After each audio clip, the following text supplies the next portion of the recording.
this person that bully me and eat me up. And the truth is, I've been in the hospital. And the people want me to go back to the hospital, but I don't want to go back. I love drama. So, okay, well, what's the drama? What's the drama that I did? Somebody gotta tell me. What is the drama? Tell me, what is the drama? What is the drama? All I know is I went to bed and I woke up and my life changed. And I probably shouldn't have said nothing, but I panicked because I was scared and I was alone and I was in pain. Atlanta has always been a city where whispers explode into wars. But nothing prepared fans for the storm that hit when Tamar Braxton said the words. That froze every timeline. I woke up in a pool of blood. One blurry hospital picture turned her confession into chaos. Her nose was fractured, her teeth gone, her face bruised. Tamar Braxton told the world she had almost died. For a moment it felt like pure tragedy.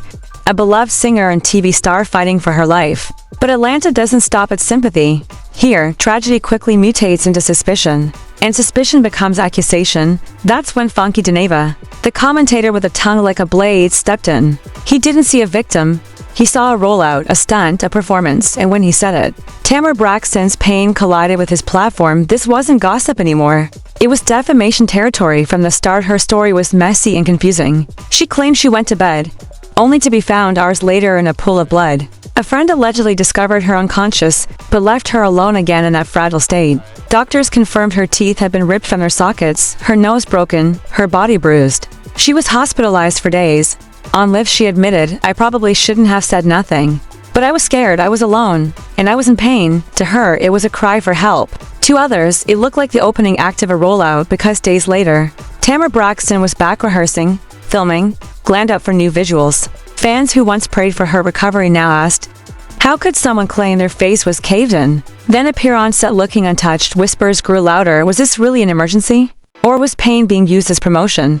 Right in that firestorm, Funky Dineva called her out. To him, she wasn't a victim. She was manipulating public sympathy for streams and headlines. He labeled it a PR stunt, and his words spread faster than her hospital photo. That's when the war ignited. Tamar Braxton, who had already unfollowed him. The person tell you that their birthday party I paid for. So that was a shitty friend. So why what rollout? It was a coincidence. I didn't go to bed and wake up and my life changed. Went live to fight back, her voice cracked, her eyes swollen with emotion. Y'all allow this person to bully me and eat me alive, she said. She insisted she didn't need to fake pain. I don't have to lie. I got money, I have success, I don't have to lie about anything. For her, the idea she would fake trauma was insulting and reputation shattering. And then she introduced a word that changed everything: defamation. Defamation isn't thrown around lightly. It belongs to courtrooms, to victims who feel dragged through public mud. When she said it, fans leaned in. This wasn't just a feud, it was a setup for a legal showdown. She made it clear, she and her doctor took their reputation seriously, and anyone calling her a liar could face court. Defamation is a serious case, she warned. But Funky Dineva wasn't backing down. While she cried, he gathered receipts. He claimed she knew from the start people were blaming him, yet she stayed silent. She had her phone, she was posting in her stories, she was responding to texts. She could have cleared my name, but she didn't. To him, her silence wasn't victimhood, it was betrayal. He even shared their private texts, showing her vague replies while refusing to clear him publicly. The feud became a content machine. Tamar Braxton posted sermons about toxic people, subliminal captions about enemies, and more hospital photos. Funky Dineva clapped back with birthday party stories, insisting she lied when she said she paid for his celebration. You didn't pay anything for me, he fired back, posting sparklers with her name as proof it was her event, not his. He accused her of illusions, staging appearances, lying to paint him as ungrateful. Then came the cruelest part, the mockery. Memes called Tamar Braxton a toothless muppet, jokes about pools of blood trended. Hashtags turned her pain into punchlines. She fired back, I might have teeth, but I can't chew. Can you imagine how that feels? Her voice cracked, as she tried to reclaim her dignity.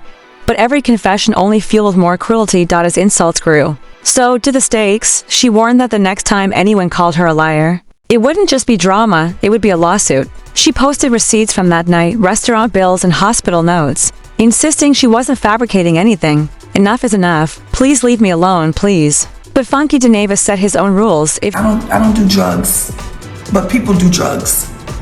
I don't do drugs of any kind. I don't do cocaine. You should ask people if they do cocaine. I don't do cocaine. I've never done it in my life. So Mendices did the video because I want him to tell his own story. You know, I don't really like telling people's story. You should ask Mendices. And that's not my man. We're not kicking it. And never have. But it is my friend.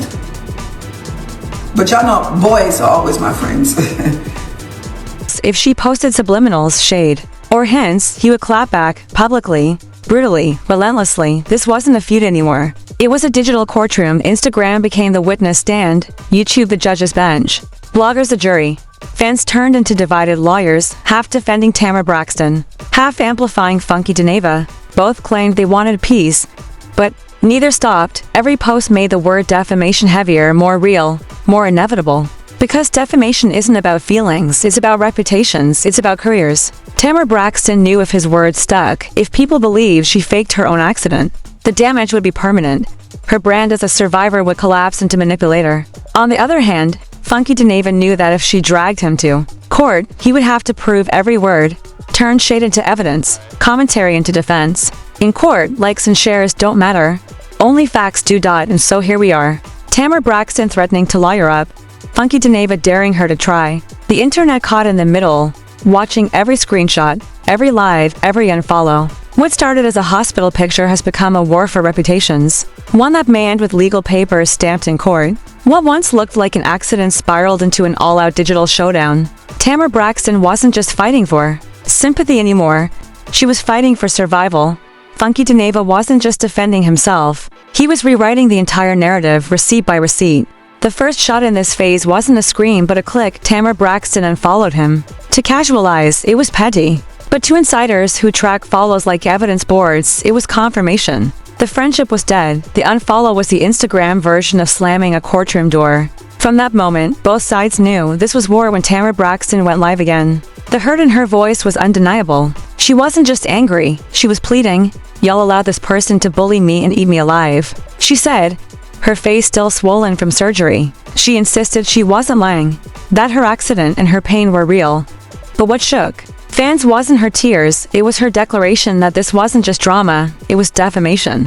Funky Dineva in her eyes wasn't being shady, he was destroying her name. Already mocked with memes calling her a toothless muppet and jokes about her pool of blood. The word defamation felt like Tamar Braxton's final line in the sand. But Funky Dineva wasn't the type to retreat. While she poured her heart out, he doubled down with precision. He called out her subliminal posts, accusing her of playing the victim online, while letting him get devoured by blogs and fans. To him, her silence when conspiracies first erupted was louder than anything she could have said. He argued she knew people were accusing him of hurting her, of being tied to her accident, and instead of clearing his name, she let the narrative spiral. He even posted their private texts, showing how Tamar Braxton replied quickly to mess but dragged her feet on his concerns. To him, that wasn't friendship, it was betrayal in public view. So he set his rules: no subliminals, no shady quotes, no sermons that could be read as shade. If she dared to hint at him, he promised he'd clap back every time. It wasn't just a threat, it was an unwritten contract, and Tamar Braxton, out of pride or defiance, didn't comply. She kept posting captions about toxic people, sermon clips about enemies, even hospital photos reminding fans of her pain. To her, it was self-expression. To Funky Dineva, it was shade, and each time he responded, dragging her in front of the same audience, she begged for compassion. Receipts became weapons. Tamar Braxton posted bills from Ruth Chris and B12 insisting she wasn't fabricating her story. "Next time I'm called a liar, it will come with a lawsuit," she warned. But Funky Dineva fired back. He mocked her claim that she paid for his birthday, posting proof that sparklers and signs showed it was her event, not his. "You didn't pay anything for me," he snapped, painting her as desperate for credit. And when she claimed to be bedridden, He mocked her sudden reappearance in videos with no visible bruises. If that's all true, he sneered, then I'm Britney Spears. This wasn't just shade anymore. This was character assassination from both sides. Tamar Braxton accused him of bullying, of defaming her name, of mocking her pain. Funky. Dineva accused her of manipulation, of letting him take the fall for conspiracies, of lying about who paid for what. Every caption. I'm a Muppet. Y'all look like a Muppet. I don't know what person who doesn't need to be in the hospital be in the hospital for 5 days. You know, I wish I would have known, if I'm being honest. Because I heard that somebody told me that he was showing text, so now I can show a text. And please don't, I blocked you. I don't engage. I'm not going to say your name. Just don't talk about me. I don't want anything else to do with you. You're not my friend. Okay, you don't like me. I'm a Muppet. I'm a snagger-tooth. You're right, I'm a snagger-tooth. I have teeth, but I can't chew. Can you imagine how that feels? I'm a Muppet. Y'all look like a Muppet. I'm a Muppet. I'm a Muppet, and I like drama, although I was in the hospital. I'm trying to figure out how did I get in drama and I'm in the hospital. Every caption, every meme, every clapback became evidence in the courtroom of public opinion, and the fans, they weren't just watching, they were prosecuting. Hashtag split into sides. Hashtag Team TAMA are offering emotional support. Hashtag Team Funky piling on memes and receipts. The jury wasn't 12 strangers in a box. It was millions of strangers with Wi-Fi deciding who to believe. The irony was clear. Both claimed they wanted silence. Tamar Braxton begged, please leave me alone. Funky Dineva demanded, don't post subliminals, yet neither could stop. Both kept posting, both kept clapping back. Both fueling the same fire they claimed they wanted to end. What made it uglier was the intimacy. This wasn't just two celebrities fighting. These were former friends, people who once shared birthday parties, nights out, and inside jokes. Funky Dineva reminded fans he always paid his own way, that he never used her. Tamar Braxton reminded the world she had once celebrated him, defended him, treated him like family. The betrayal wasn't abstract, it was personal, and personal betrayal always burns the loudest in public. The internet courtroom grew nastier. Fans dissected Tamar Braxton's face, debating whether her teeth were implants, if her nose looked broken, if her swelling matched her story. Others questioned Funky Dineva's credibility, pointing to his messy history and asking if his thirst for content drowned out compassion. Both reputations were on trial. Every new post was another exhibit. Tamar Braxton's snaggletooth Muppet clapback showed she was wounded but still swinging. Funky Dineva's rules of engagement post showed he wouldn't let her narrative stand unchecked. Both claimed righteousness. Both looked messy. And hanging over everything was that one word, defamation. Tamar Braxton wasn't tossing it around lightly. She made it clear, if the shade continued, lawyers would get involved. She had hospital records, receipts, and a doctor's word. Enough to build a case. But Funky Dineva wasn't intimidated. He dared her. His platform thrived on shade, and to him, this was just another feud, except this one carried the shadow of legal risk. By the end of this round, nothing was resolved. Tamar Braxton doubled down on being both a victim of an accident and of online bullying. Funky Dineva doubled down on being a truth teller unfairly dragged into drama. Receipts scattered across social media like broken glass, sharp enough to wound, but not sharp enough to end the fight. And as the internet watched, the question shifted. It wasn't just who was lying, it was who would blink first, because when subliminals turn into lawsuits, when lives turn into affidavits, when captions turn into evidence, the drama stops being entertainment. It becomes precedent. Tamar Braxton wasn't just threatening Funky Dineva. She was threatening the entire gossip ecosystem, every blogger, every podcaster, every fan reposting her pain as comedy. And Funky Dineva wasn't just defending himself. He was warning every celebrity, if you live messy in public, don't expect silence when the world responds. The war wasn't ending, it was escalating. And the next round wouldn't be fought on Instagram, it would be fought in court. Tamar Braxton had her phone, her texts, her posts. She was engaging with the world. And to Funky Dineva, that was a proof. If she could do all that, why not clear his name? Why let conspiracy spiral, framing him as a villain, unless she benefited from it? To him, she wasn't a victim, she was complicit, and the more he spoke, the more the public leaned in. This battle stopped being about what happened the night Tamar Braxton woke up in blood. It became about who could control the story. She leaned on sympathy and receipts. He leaned on logic and exposure. She said lawsuit, he said, do it. And the internet, hungry for drama, turned every update into a headline, and every caption into a verdict. The irony was painful.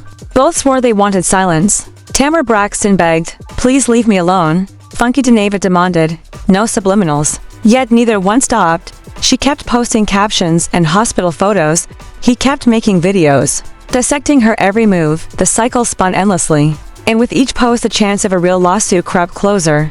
But lawsuits aren't just about law, they're about strategy. Filing would open the door to discovery, a process that could drag Tamar Braxton's texts, medical files, and private conversations into court at the same time. She could demand Funky Dineva's records, his receipts, his intent. The court wouldn't just see a feud, it would see everything. And for celebrities, that kind of exposure is terrifying. Still, her resolve held. Mocked, called a liar, branded a muppet, her pain questioned. For Tamar Braxton, it was no longer about pride, it was survival on live. Her voice cracked, but her warning was firm. The next time I'm called a liar, it will come with a lawsuit. Funky Dineva, meanwhile, leaned into the chaos. He turned her hospital story into punchlines, weaponized her silence as proof of guilt. He reminded fans he always paid his own way, never asked for her help. His shade was more than pettiness, it was defense. And if the next stage was a courtroom, he was ready to perform there too. The fans became the loudest jury the world had ever seen. Comment sections turned into cross-examinations. Tweets became testimony. YouTubers played expert witnesses analyzing her face, his tone, their timelines. Some argued her accident was real but her rollout sloppy. Others said his commentary went too far, crossing into cruelty. Both reputations took damage. Neither side gave in, and that's the heart of it. To people too stubborn, too invested, too wounded to walk away. Tamar Braxton fighting for dignity. Funky Dineva fighting for credibility. Both threatening silence, both feeding noise, and over them, one word hovered like a gavel: defamation. If she files, the case could set precedent. A reality star versus a commentator. A survivor versus a shade king. It could decide if gossip is harmless talk, or a liability worth millions. If Funky Dineva wins, he becomes untouchable, the man who called her bluff. If Tamar Braxton wins, she reclaims her name, proving she wasn't just a victim of an accident but of a smear campaign. Until then, the war rages in captions, lives, and YouTube videos. The court of public opinion has already split. But the real courtroom, the one with judges and juries, hasn't spoken, not yet. And that's what makes this moment dangerous. Because Tamar Braxton isn't just threatening Funky Dineva, she's threatening the entire gossip industry. Every blogger, podcaster, and commentator who dares to call her a liar. And Funky Dineva is warning every celebrity: if you invite the world into your drama, don't cry when the world responds. So here we are, Tamar Braxton, armed with hospital photos and warnings. Funky Dineva, armed with receipts and an unfiltered mouth. The fans, the blogs, the industry watching with popcorn in hand. Who blinks first? Who breaks? Who ends up on the witness stand? One thing is certain, this isn't just another feud. It's a battle that could rewrite the rules of celebrity drama forever. Tamar Braxton says she's ready to fight. Funky Dineva says he's not afraid, and the internet waits for the gavel to drop. Because if she files, this won't be love and hip-hop, this will be law and order. Law and order.